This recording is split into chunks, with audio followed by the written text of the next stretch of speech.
Mana shu tizim qaysidir ma'noda mana shuni jarayonlarni oldini oladimi?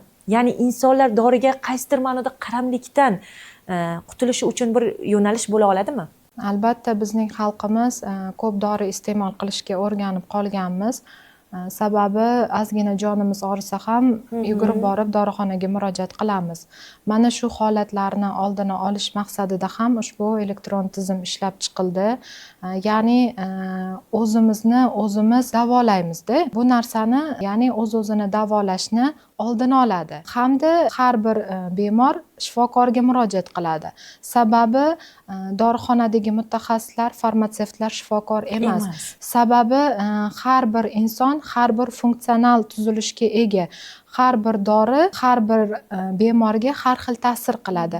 Mana shu holatdan kelib chiqqan holatda har bir bemor shifokor nazoratidan o'tishi kerak. Aytaylik, mana sizda allergik kasallik bo'lishi mumkin-da, lekin sizga farmatsevt boshqa dorini berib yuborsa, sizga nojo'ya ta'sir qilishi mumkin. Mana shu holatni olish maqsadida ham ushbu tizim ishlab chiqildi.